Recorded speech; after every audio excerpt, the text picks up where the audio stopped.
I'm Brandon. I'm a CTO at CoreOS, and today is CoreOS's birthday. So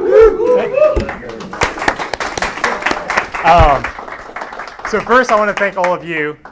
CoreOS has learned a lot from everyone who's been using it, everyone who's been reporting bugs and sending patches, and the community of people who have been guiding us through designing something that we hope that you all find useful.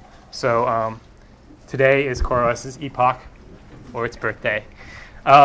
So one little known fact about CoreOS is that our version numbers are a little different. So the reason that we've made our version numbers different, and they're not really advertised that much, is because a lot of software has this sort of problem.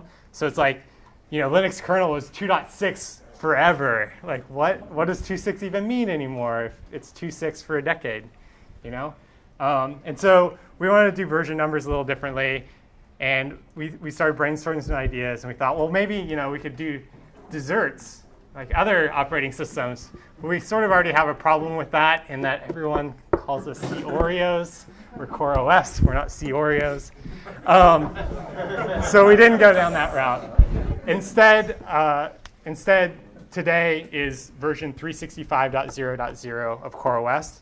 And it's also special in that once it gets out of our build system, it'll be the first version that we hope to get into our stable channel. So it'll be rolling through our alpha and betas, and then it'll be the first thing that'll be marked as our stable channel. So pretty exciting milestone for the product. Woohoo, 365.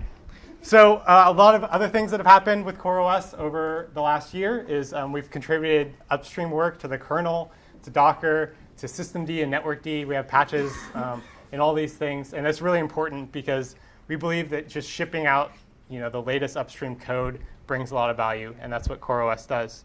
And we make sure that we fix the things that we find and that users find right where it should be.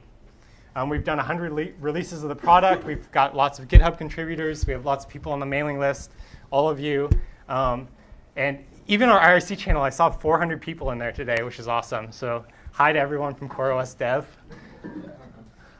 We've also built cool products like etcd and Fleet that are all open source and that people are getting a lot of value on, not just on CoreOS, but in the open source community as a whole.